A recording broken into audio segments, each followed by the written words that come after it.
Hi everyone, welcome to your channel Master English and Win Ielts.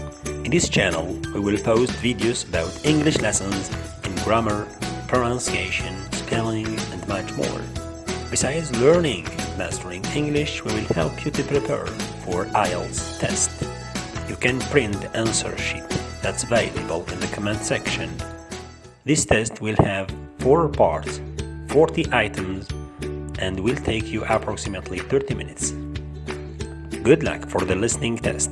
Please subscribe to our channel and leave us a comment at the bottom of this video. The test is in 4 parts. Part 1, Part 2, Part 3, and Part 4. Now look at Part 1. Part 1. You will hear a conversation between 2 students who have just started college. The 2 students are making plans for the evening. First, you have some time to look at questions 1 to 3.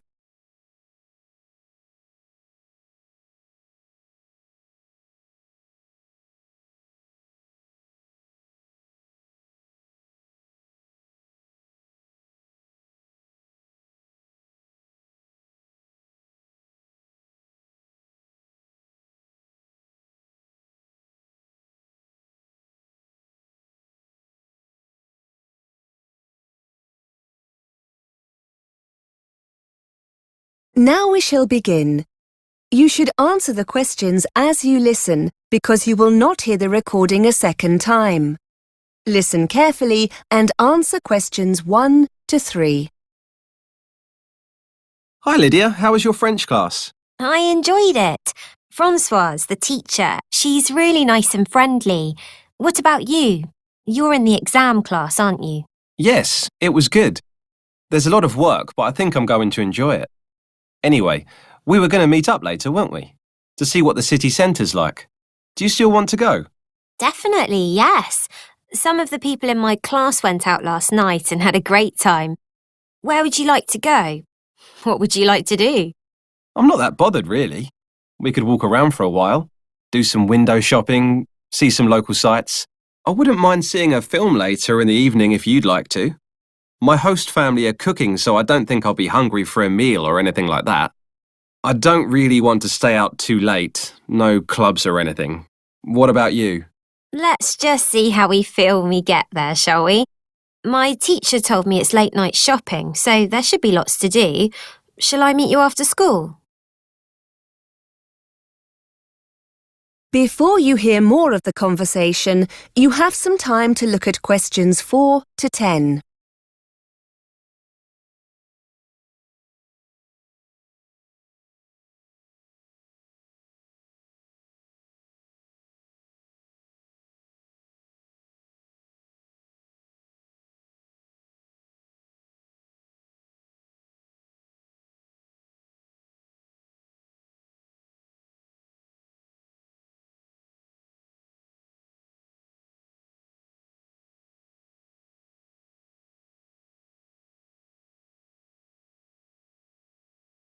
Now listen and answer questions 4 to 10.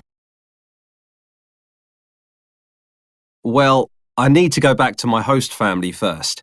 As I said, they're cooking me a meal and it'll be a chance to meet all their family. Shall I come to your house when I've finished? You're with the host family as well, aren't you? Yes, I haven't memorised the address yet. Wait a minute. Where's that card they gave me earlier? Here it is. Have you got a pen? Hang on. Right. Yes, what is it? OK, it's Mr. and Mrs. Andrews. You don't need that, do you? Here we are. The address. It's 60 Mayweather Road. It's in Coldfields, not far from the city centre, actually. My house is on the 14 bus route. It's easy to find. It's just across the road from the police station. If you get lost, here's the telephone number. 01764 388 64.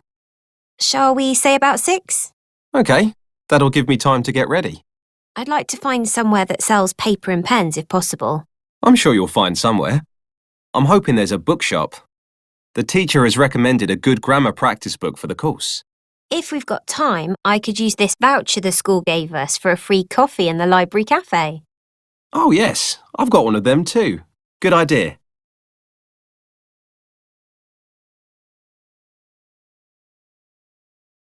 That is the end of part 1.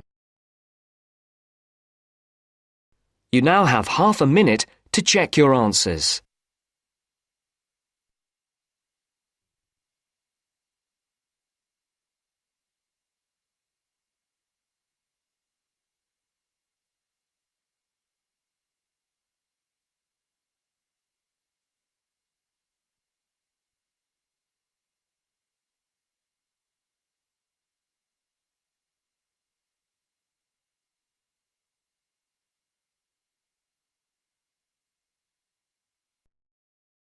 Now turns to part 2.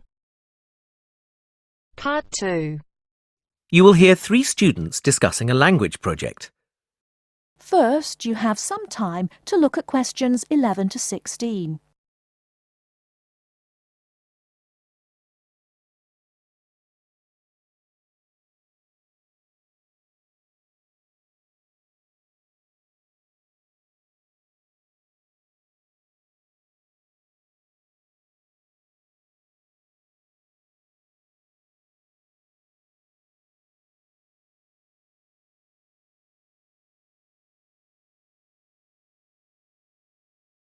Now, listen carefully and answer questions 11 to 16.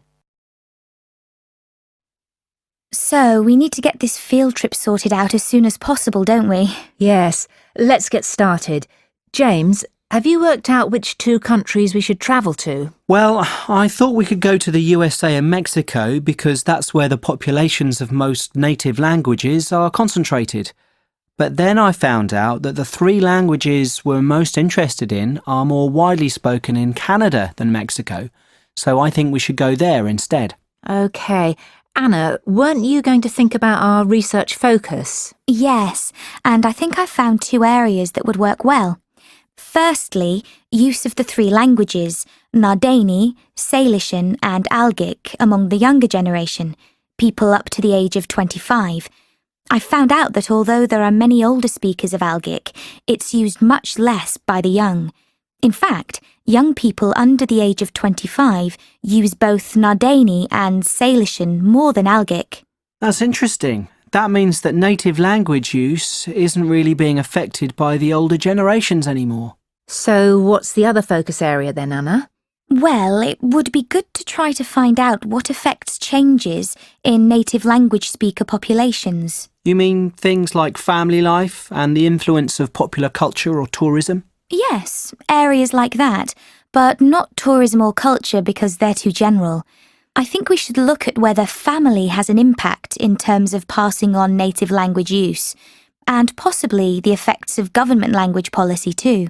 Government figures can be deceptive, but they're still worth looking at. Maybe we should also focus on something like job creation and work statistics and the number of people who leave the USA to live in another country instead. Yes. I think emigration would be as useful as language policy. OK then, let's focus on those 3 as well as what happens in families.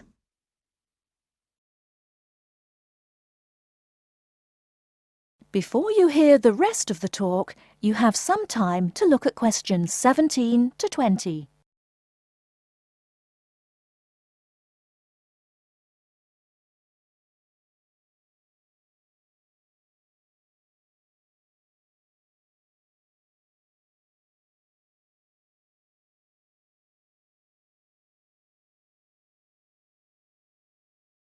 Now listen and answer questions 17 to 20.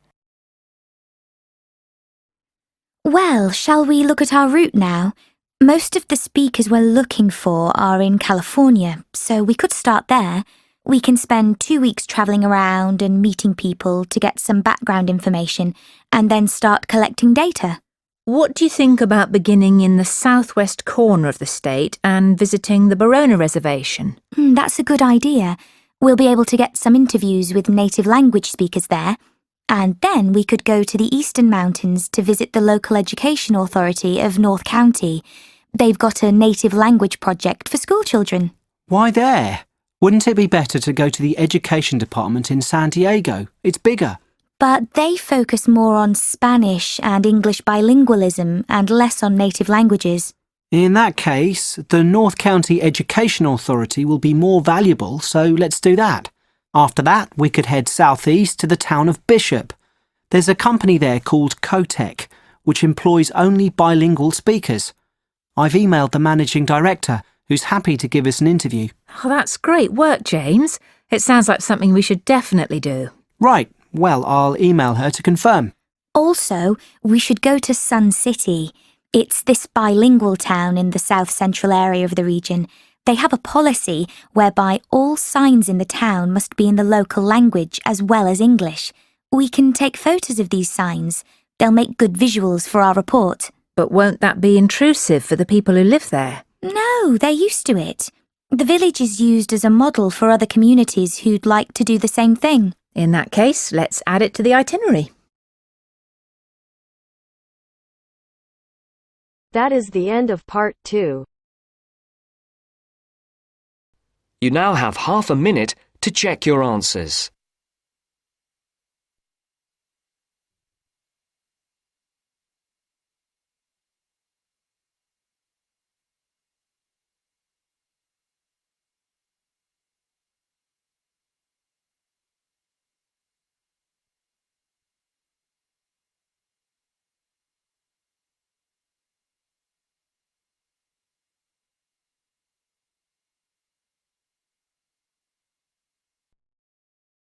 Now turns to part 3.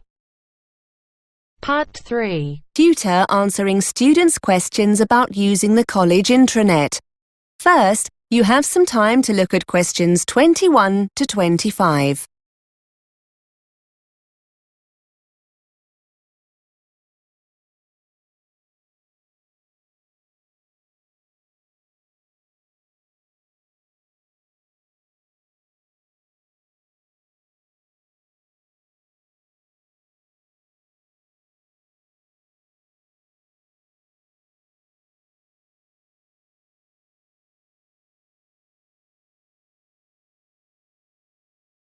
Now listen and answer questions 21 to 25. Hi everyone. I know you have lots of questions about the college intranet. My inbox is full of messages. I thought it would be quicker and more useful to come in and talk to you rather than respond to all the messages. I'm happy to answer, or try and answer, any questions you have about how to use it when we'll be making things available online. I'm the ICT champion for the department, so hopefully I'll be able to help. Yes, Mark, fire away. Can you tell us when the assignments are going to be put online? If you're talking about your second assignment, that should be on already. I uploaded it last Monday.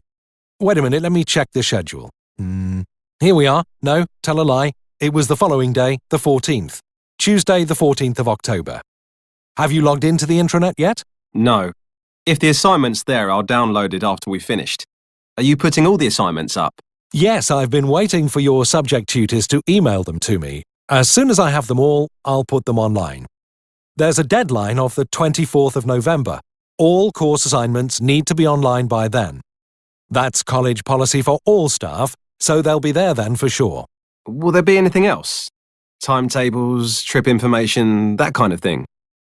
Only there wasn't much online for our course last term. I know, but we're making more of an effort this time.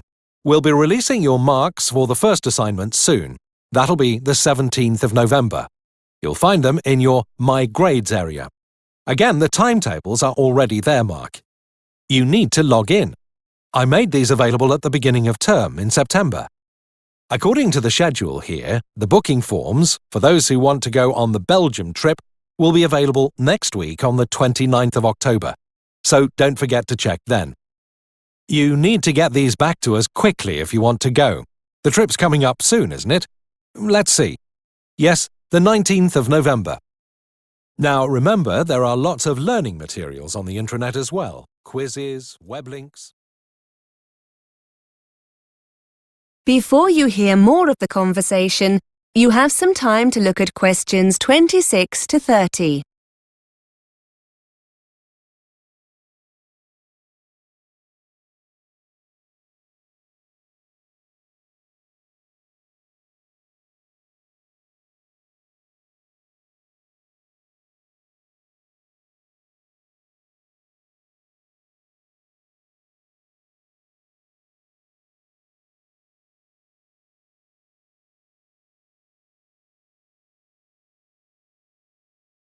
Now listen and answer questions 26 to 30. Sir, wouldn't it be easier if we were just given the documents, so we don't have to go online to get them? I know it seems a little frustrating, Claire, but we're doing it this way for a good reason. We're trying to cut down drastically on the amount of paper we get through. I'm afraid that students are always losing documents we give out in class. So we've decided to stop doing this. You have a limited printing allowance, which means you'll probably be more careful with any documents you have to print off. Besides, it means you'll always know where the information is when you need it. If you're at home and you forget an important date or need a document urgently, you can always log into the intranet and get it. You said something about quizzes, sir. Yes, we've had permission from the exam board to put some of their past papers online in an interactive form. That means you'll be able to get answers immediately with some feedback. They'll make a nice change from using the paper copies. Most of them are already online, and I'll be putting the rest on over the next couple of weeks. As I said, these are authentic past papers, so you'll get a really clear idea of your progress. Just to let you know, the technology tracks your scores, so your tutors will be able to tell who's having problems and what areas of the syllabus you might need help with. So it's definitely worth spending some time doing them. That is the end of part 3. You now have half a minute to check your answers.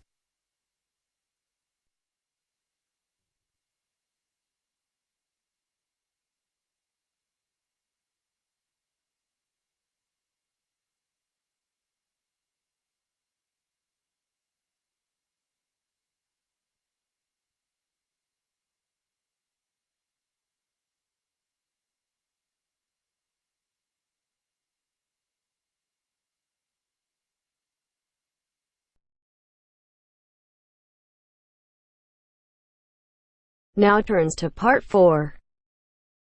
Part 4. You are going to hear a lecturer giving a talk on time management strategies. First, you have some time to look at questions 31 to 37.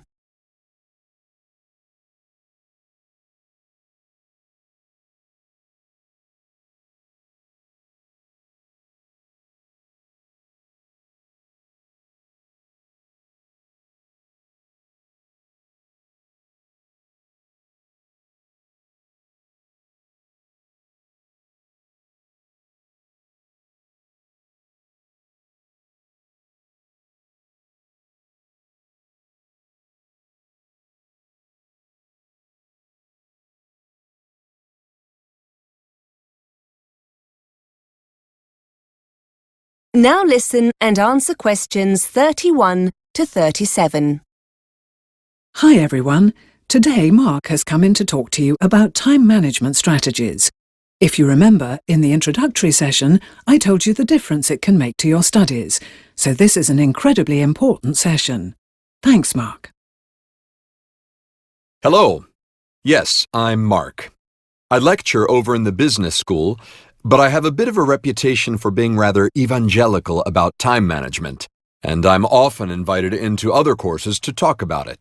So, here I am.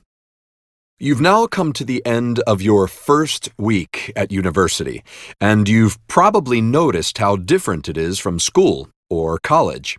For some people, this step up comes very naturally, but in our experience, many students find this new regime a challenge. People aren't watching over you anywhere near as much, and you're expected to be far more responsible for your own learning. Research I've carried out shows that 65% of male students have poor time management skills. It's not quite so high for females, but still, a majority of 55% would benefit from developing these skills.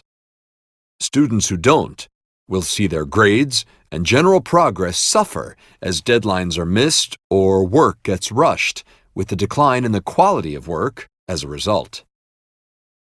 In a nutshell, you need to be aware of the big picture, to know what's coming down the line at any given time and what needs prioritizing. Start by creating that big picture using our yearly academic planner, and don't hide it away in a drawer somewhere. Give it pride of place somewhere, like on the bedroom wall, so you'll have daily reminders of what's approaching. During this first week, you'll have been given seminar and lecture times, essay deadlines, exam dates, and so on. Add these dates to your planner and add any new deadlines, such as seminar presentations or tutorial dates, as you get them. Those important non-academic occasions shouldn't be ignored either. Trips back home for family celebrations need to be factored in. Looking at your planner, the first thing that will strike you is how much time you have on your hands. Just a few seminars here and there, a couple of lectures on Tuesday and Thursday. Easy, you think. But this is very misleading indeed. Your planner only looks empty because it doesn't show all that essential self-study you'll need to do. And, as there's no one else structuring this time for you, you'll need to manage this yourself. You don't want to waste those hours between lectures or seminars in the cafe. Use this time to read through your lecture notes, prepare for the next seminar, or do some research for that next assignment. Essentially, structure your days on a 9-to-5 basis as if you were a full-time employee, and start to calculate how you're going to fill those gaps efficiently. Start by considering how you're going to meet all those deadlines. If there are any cooks among you, you'll know that putting a nice meal on the table requires more than just, well, cooking. You need to research the ingredients, buy them, chop, slice, mix, and so on. Cooking itself is a long way into the process. It's the same with that essay you have to write, or that presentation you might have to make. They need careful planning beforehand, and that time needs to be built into your preparation. Start prioritizing what needs doing and when. Download our monthly and weekly planners to help you map it all out. Before you hear the rest of the lecture, you have some time to look at questions 38 to 40.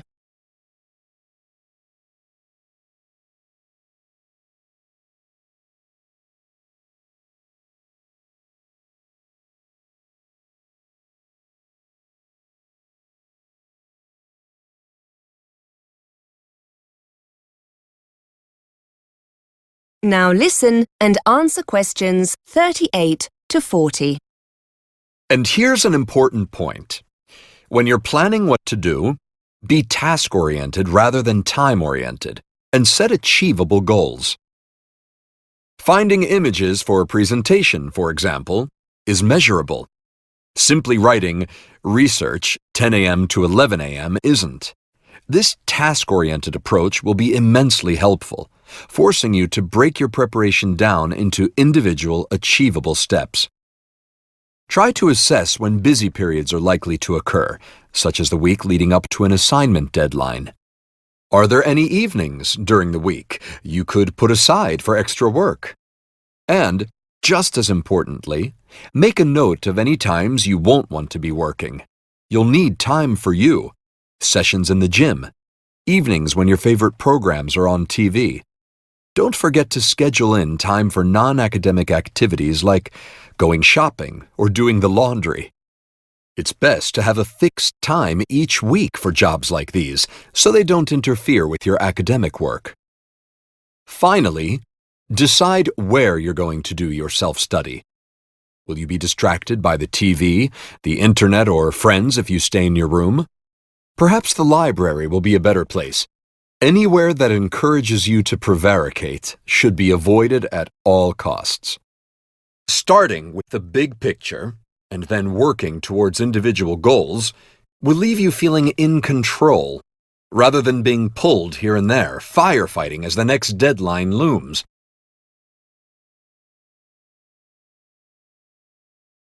That is the end of part 4.